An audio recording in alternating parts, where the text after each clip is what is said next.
Hello friends, home cook মঞ্চতে আপনাদের সবাইকে অনেক অনেক স্বাগত। আজ আমি বানাবো চিংড়ি মাছ দিয়ে ওলের ডালনা। বাজারে এখন খুব ভালো ওল পাওয়া যায়, তো সেই ওলের আমরা নানান ধরনের রেসিপি বানিয়ে কিন্তু খেয়ে থাকি। তো আজকে চিংড়ি মাছ দিয়ে ওলের ডালনার রেসিপিটি বানাবো। তো কিভাবে বানাচ্ছি এই রেসিপিটি এখন আপনাদের সাথে এটাই শেয়ার করছি। চলুন, এখানে একটা কড়াইতে আমি মাঝারি সাইজের ডুমো করে কেটে রেখেছি ওলটাকে এখন সেদ্ধ করে নেব। তো ওলটা দেওয়ার পর আমি দিয়ে দিলাম কিছুটা নুন, আর এর সাথে আমি দেব কিছুটা হলুদের গুঁড়ো।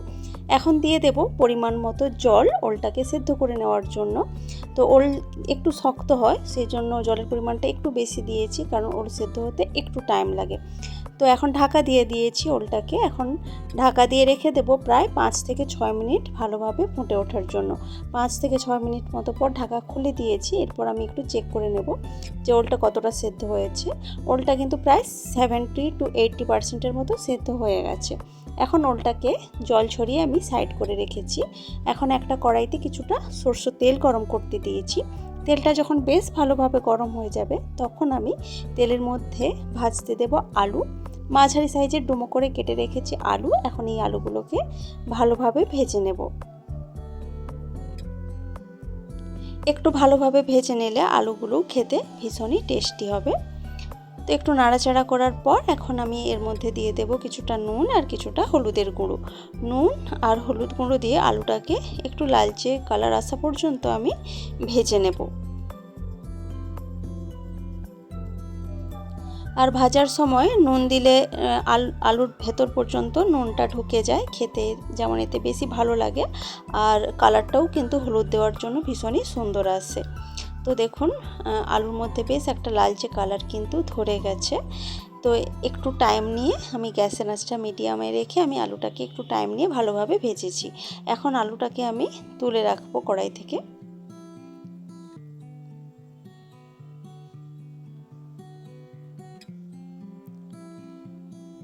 তো আলুগুলোকে তো তুলে রাখলাম। এখন যে তেলটা রয়ে গেছে, এই তেলের মধ্যে আমি নুন আর হলুদ দিয়ে মাখিয়ে রাখা চিংড়ি মাছ ভেজে নেব। বেশ কিছুটা চিংড়ি মাছ এখানে নিয়েছি, নুন আর হলুদ দিয়ে আগে থেকে মাখিয়ে রেখেছিলাম। সেই চিংড়ি মাছগুলোকে এখানে আমি ভাজতে দিয়েছি। চিংড়ি মাছগুলোকে খুব বেশি কড়া করে ভাজবো না, হালকা করে ভাজবো। খুব বেশি কড়া করে ভাজলে কিন্তু খেতে ভালো লাগবে না, শক্ত হয়ে যাবে রাবারের মতো। তো হালকা করে ভেজেই আমি চিংড়ি মাছগুলোকে কড়াই থেকে তুলে রাখছি। এখন আমি কড়াইতে কিছুটা সরষের তেল দিচ্ছি। তেলটা যখন একটু গরম হয়ে যাবে, তখন আমি তেলের মধ্যে দিয়েছি ফোড়ন হিসেবে দিয়েছি শুকনো লঙ্কা, তেজপাতা আর কিছুটা গোটা গরম মশলা। গোটা গরম মশলার মধ্যে আছে এলাচ, দারচিনি, লবঙ্গ।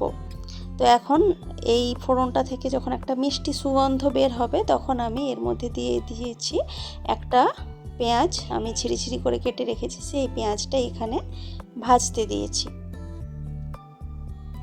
পেঁয়াজটা হালকা ব্রাউন হওয়া পর্যন্ত ভেজে নিতে হবে।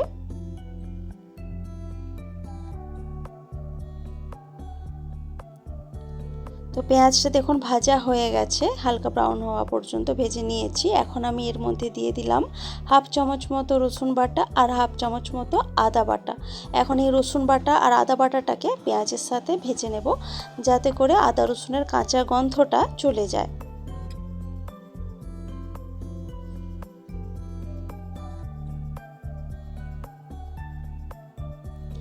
তো বেশ কিছুক্ষণ এইভাবেই নেড়ে চেড়ে আমি আদা আর রসুনটাকে পেঁয়াজের সাথে ভেজে নিলাম। এরপর দিয়ে দিয়েছি এখানে একটা টমেটো, মাঝারি সাইজের টমেটো।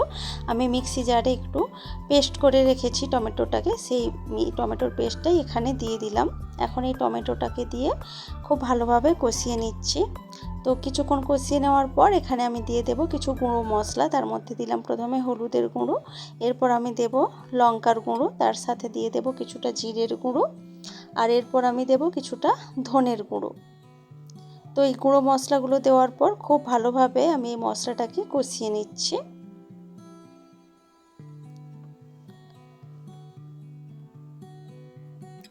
মশলাটাকে কিন্তু একটু টাইম নিয়ে ভালোভাবে কষাতে হবে। মশলাটা যতটা ভালো কষানো হবে, রেসিপিটা খেতে কিন্তু ততটাই ভালো লাগবে। ওলের এই রেসিপিটা কিন্তু দারুণ হয় খেতে।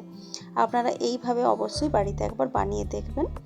তো মশলাটা কিছুক্ষণ কষিয়ে নেওয়ার পর একটু শুকনো শুকনো হয়ে যাচ্ছিল, তার জন্য আমি দিয়ে দিলাম সামান্য পরিমাণের জল। সামান্য জল দিয়ে মশলা কষালে মশলাটা খুব ভালো কষানো যায়। তো এইভাবেই আমি বেশ কিছুক্ষণ মশলাটাকে খুব ভালোভাবে কষিয়ে নিচ্ছি। তো বেশ কিছুক্ষণ এইভাবে কষিয়ে নেওয়ার পর এখানে আমি দিয়ে দেব আগে থেকে নুন আর হলুদ দিয়ে সেদ্ধ করে রাখা ওল, তার সাথে দিলাম নুন আর হলুদ দিয়ে ভেজে রাখা চিংড়ি মাছ এবং আলু, সব কিছু আমি একসাথে দিয়ে দিয়েছি। এখন মশলাটার সাথে সব কিছু খুব ভালোভাবে মিশিয়ে নেব এবং ভালোভাবে কষিয়ে নেব।